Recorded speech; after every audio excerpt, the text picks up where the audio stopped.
Coming up this week on Animal Outtakes, But I never thought I would be handling the skunk. he's not Pepe Le Pew, but he sure stole my heart. And a rare tortoise who's part of an endangered species breeding program. Plus, we solve the mystery of Taz. Finding out communication is key, especially in the right language. It took several visits to figure out with Taz what language Taz spoke. This and much more straight ahead on Animal Outtakes.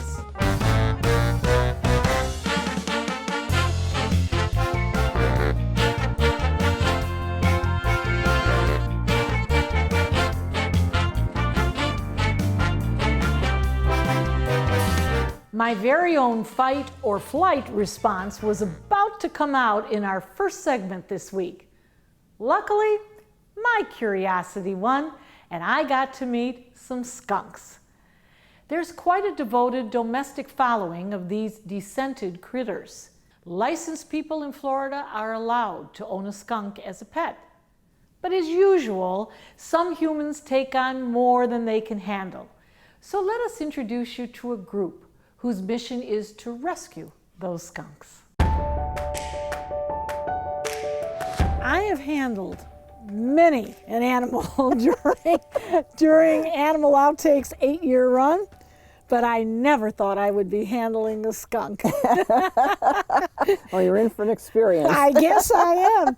And it just begs the question, why are we rescuing these guys? Well, these skunks have been raised for pets now for a number of years. When the fur industry kind of went out, they went into more of the pet trade. So they are just like cats and dogs. People buy them from a pet store, decide, it may not be the pet for them. A lot of times, if they have a landlord and they don't ask, sometimes the landlord is afraid of the stigma that they're going to spray. But these guys have all been descended as pets. They have to be before they can be sold as a pet. And they are all bred on a breeding farm. There's several big ones out in Iowa, Indiana, and they breed them strictly for pets. Why would I want a skunk as a pet? Well, they make a really good pet. They're kind of like a cross between a cat and a dog. They know their name, so a lot of times they'll come when you call them, but sometimes they're like a cat and they won't answer you. But you shake the food and they'll be there. They're like a cat in the sense that they're use a litter box.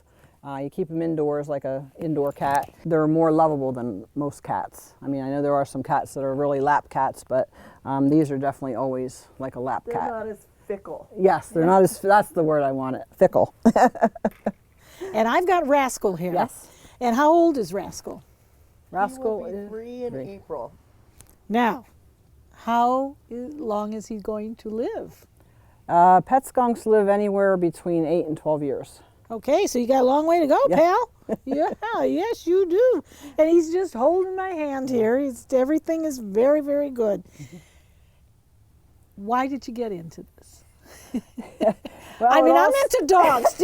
You get this?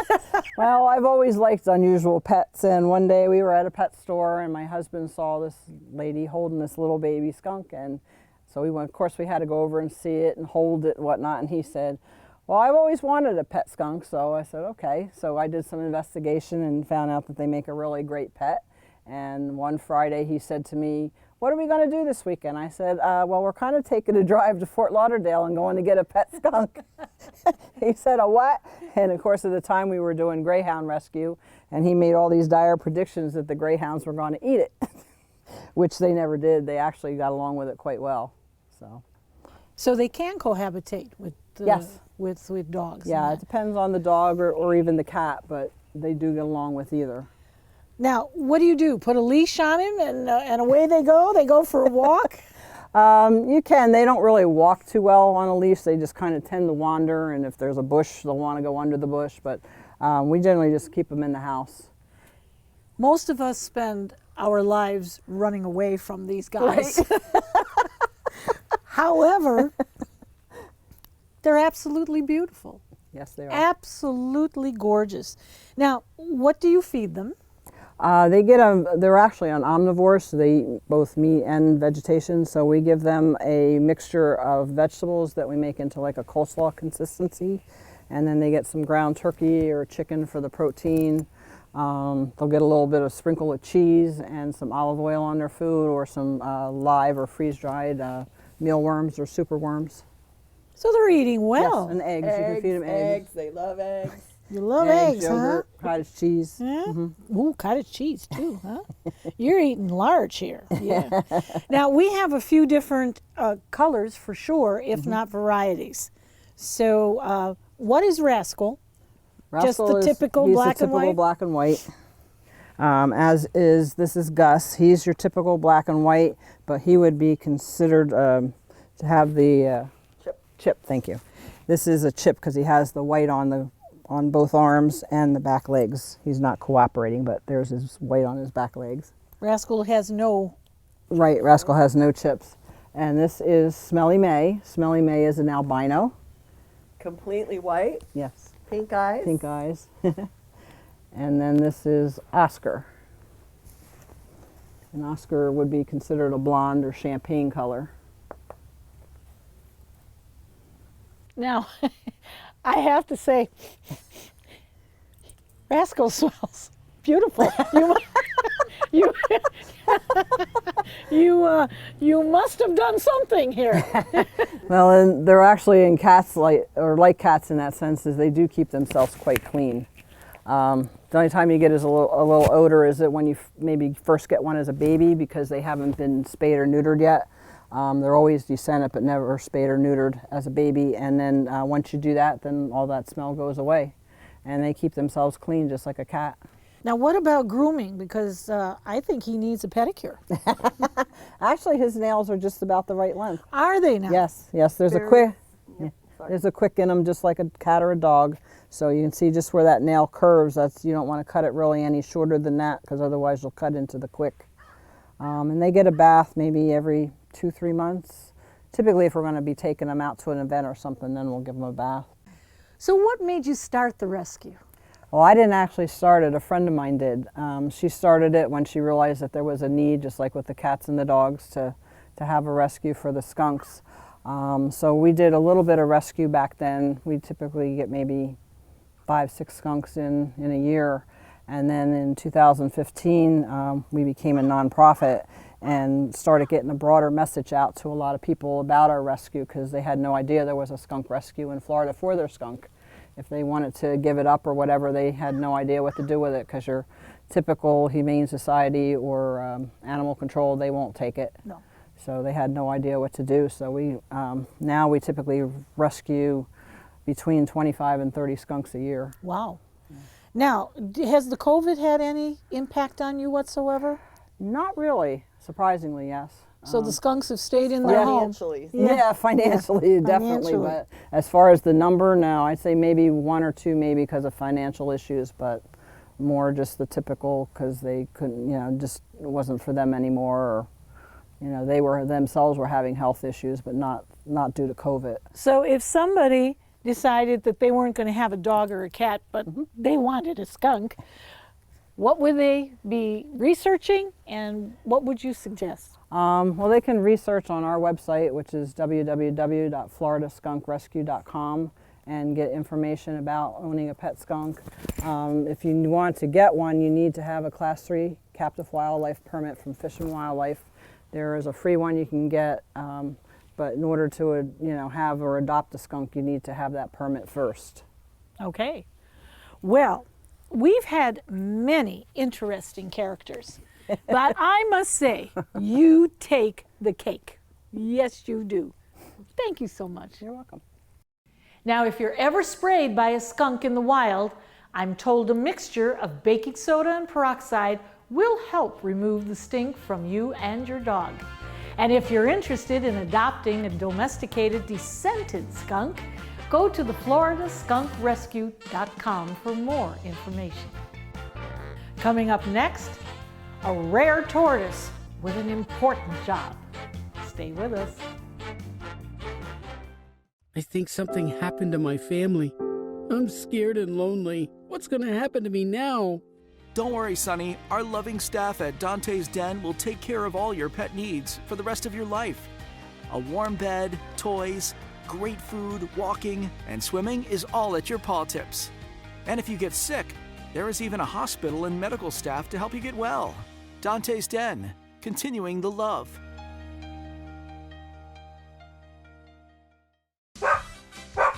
You love your dog, but is he hard to handle? Barking, biting, jumping, chewing, hard to walk? Is your dog aggressive? Have you tried everything and nothing worked? I'm Will Thomas. Dogs are my passion.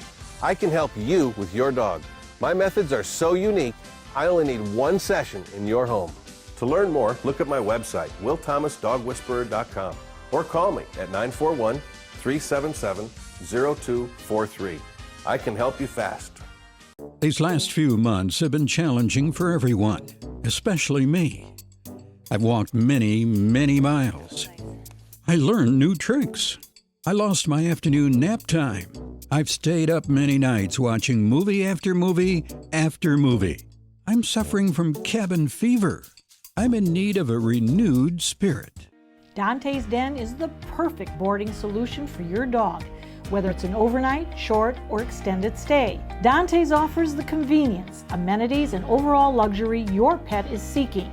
Spacious, air-conditioned dens have private patios, overlooking scenic pool and lakeside views, a sparkling pool with fountains to play in, surrounded by chaise loungers and a staff that will cater to their every wish.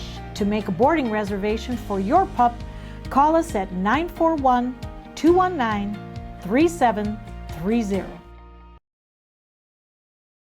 In this week's Outdoor Classroom, we have a special treat. It's a tortoise that is one of only a few in the U.S.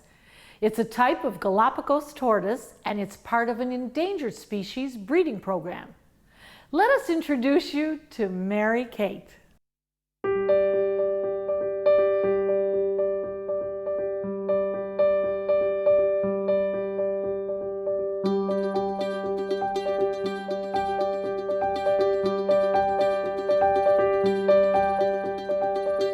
So Troy, you're bringing the Galapagos tortoise Yes. to us right here in Yes. Mayaca City, Florida. Yes. A long way away. Yes, this is actually a Beckeye. It is found on the Isabella Island, and it lives in what's called the Vulcan wolf. So there's 5 different volcanoes on that island, and they were found up in the arms of the volcano, or the barriers of the volcano. So these animals are very, very, very, very rare. So arguably 12 to 15 in the United States. Wow. And you're right here. Yes. And you're adorable. She is beautiful. Her name is Mary Kate. Okay. She was born in 2012, and she's part of an endangered species breeding program. Now, there are quite a bit of Galapagos throughout zoos in Florida and all over the United States, but very rarely do you find pure ones. And what I mean by pure is there's different species of Galapagos. And sometimes in the pet trade early on and stuff, some things were interbred and crossed. So they're Galapagos, they're just different locales of Galaps. But she is true to her exactly origin of who she is.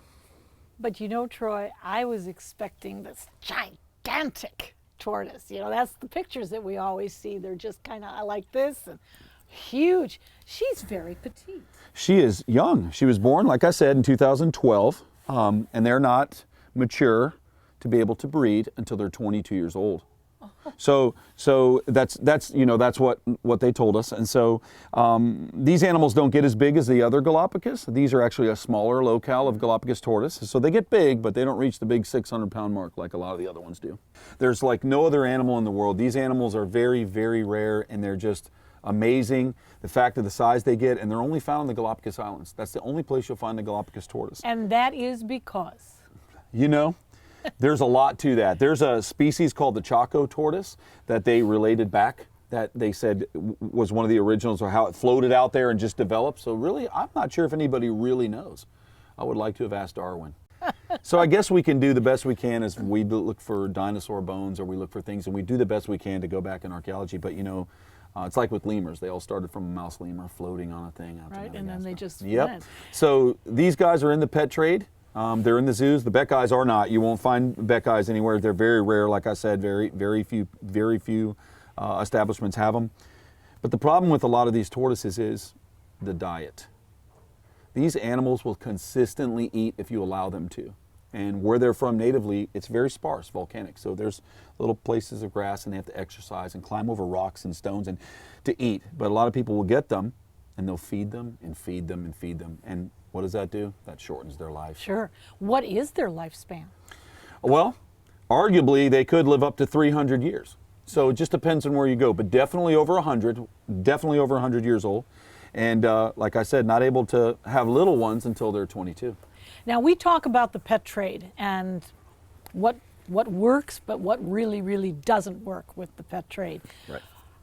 How are these protected now? Galapagos, you can purchase a Galapagos tortoise. There are many, many breeders now that have them in captivity. So you can actually purchase one legally. I mean, they're quite expensive, so a lot of people would probably have to sell their Porsche to buy these. They are very expensive, but if you're going to spend the money on something like this, I believe if you want something like this and you want to raise it, like we do at our place, I think you should do it. Just know what you're doing and treat the animal with respect and learn about everything you can before you would be able to acquire one or get one. Now, when you do get one, let's say we do, where do I put it? Well, like I said, this one was born in 2012, and you can see how it is. So you definitely want to have a lot of room for the animal, definitely. So it's going to be a little tiny thing. It's going to be a little teeny black tortoise. It's going to pop out. And you would put it inside for a little while, or if you prefer to raise it outside, you can. Just make sure for predators, birds of prey, raccoons, coyotes, etc. But they definitely need a lot of room to graze and walk around, a nice area to sleep, a good den. So basically, we got to kind of treat them like a little person. Well, yeah, I can see that. Now, is she dangerous? I mean, is she going to chomp? Never. Is she grab? She's more scared. You can see she's more scared than she is aggressive. These are actually considered gentle giants. So basically, they're like a big giant manatee, really. And so they're very gentle. They're very sweet animals. They're not aggressive. The most danger you ever have is probably accidentally getting your foot stepped on by a giant galop. That's about that's about it. I mean, they're just not that way. And so that's what really made them vulnerable. You know, when they were doing the Crusades and they were taking them off the islands by the thousands and killing them and eating them and using them because they're easy to pick up. So you can take this animal and it'll live a whole year on the bottom of a ship without eating. So when you're hungry, you know, they would just harvest them, and they just overdid it a little bit. Well, as rare goes, you are beautiful. I must say, she just looks right at you. So pretty. She is so pretty. This is a really, really rare animal, and I'm very fortunate that I've made the connections in my life to be able to even come in contact with something like this. I know a lot of very awesome people and a lot of very good professionals. This is, like I said, there's probably only 12 to 15 in the United States. So for me to sit here with this is an honor. I love tortoises. I love crocodiles, you know, everything that I do. But when you come across something that's so rare that you never get to touch, this is like almost like the holy grail of tortoises. So there are some rare tortoises, but to be able to be in possession of this and be able to sit with this and talk about this, it's an honor. It's live archaeology. I mean, it's just, we found, I mean, this is an amazing thing to be sitting with, as if we were able to resurrect a dinosaur and sit here and talk about it. I mean, this is exactly what we're sitting with. It's just an extremely rare, awesome animal to be living life with. Stick around, we'll be back with more Animal Outtakes after the break.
Taz is a Belgian Malinois who was brought to Dantes Den Foundation in the hopes of being rehabilitated. His former owner could no longer take care of him. Staff didn't get a lot of information about his history, but that hasn't stopped trainer Sean Hill from breaking down barriers to give Taz a better chance at life. This is Taz. I come out once a week and work with Taz here at Dantes Den. You ready? Okay, let's go. What's up? Wait. Oh, let's go. Come on, you. Oh, who's a good boy? Be borny. Be borny. Ah, side knee. Okay. So when I first met Taz, Taz was a little anxious. He was on some anxiety medication, which he's now weaned off of. So Taz had a communication issue. So we tried to figure out what language Taz speaks. Taz is a Belgian Malinois. One of the issues we had was he was moving slow on all of his commands, whether it was in English. So I sat down one day with Taz and we discussed what language he speaks. And then we talked to Marcia to find out exactly where Taz came from. Taz is a European import. Made sense. I tried English, I tried German, I tried French, I tried Dutch. Then I hit him with Slovak. Taz understands Slovak. Right, buddy? Taz, here. Sadni. So Taz does not speak English, Taz speaks Slovak. Sadni is the word for sit in Slovak. Huh, buddy? So that actually made our training a lot easier with Taz. Taz is 7 years old, so he's a little bit older male, and he's pretty set in his ways. So we'll take Taz out back and we'll do some work with Taz. Oh, he and I have a great time. We come out a couple times, 20 minutes each time because of how hot it is. And he does love to work. He does not have the ball drive that most Malinois have. He does have treat drive. So we work with these little pieces of food and Taz enjoys himself and we have a lot of fun doing it. It's great for the dog, their mental health, and it's great for our mental health because they're not my dogs, they're family. And Taz is part of the family, right, buddy? Yeah, come here. Side me. Hey, how we doing? You doing all right? Eyes up. Ah, not that way. Hey, eyes up. Thank you. He was a little shaky on the anxiety medication. He was on ACE, and now we have him off the ACE, and the shakes are pretty much gone. He gets stubborn. He's 7 years old. He is set in his ways to a certain extent. And if Taz doesn't want to come to you or he doesn't want to sit, he lets you know he doesn't want to sit. He has never been aggressive. I've never had an issue with Taz. He and I wrestle. He loves tug toys. He does not, if you throw a ball, you're the one fetching it, right? Where most Malinois will go retrieve the ball. Taz knows that you're the one that's going to be retrieving. Right, buddy? If you're not extremely patient with Taz, he's going to pull, tug, jerk away.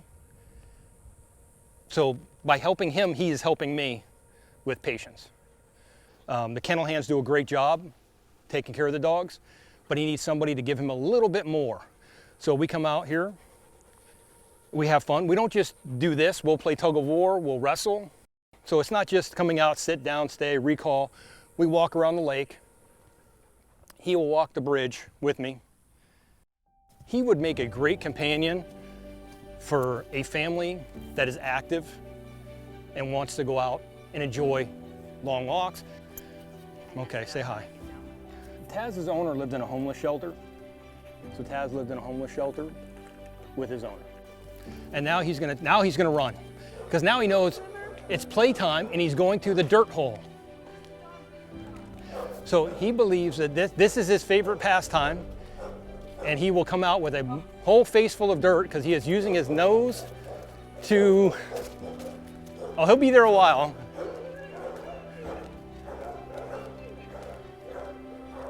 He uses his nose, pushes the dirt away.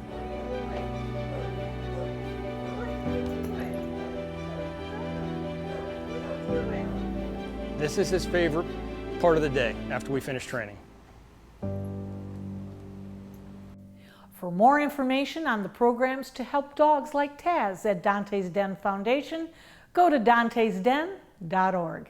And we'll be right back. I think something happened to my family. I'm scared and lonely. What's going to happen to me now? Don't worry, Sonny. Our loving staff at Dantes Den will take care of all your pet needs for the rest of your life. A warm bed, toys, great food, walking, and swimming is all at your paw tips. And if you get sick, there is even a hospital and medical staff to help you get well. Dantes Den, continuing the love.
We hope you had fun and learned a thing or two along the way.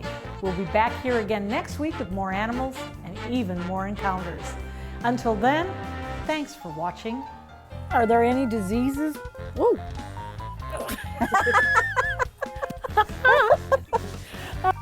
It's a type of Galapagos tortoise.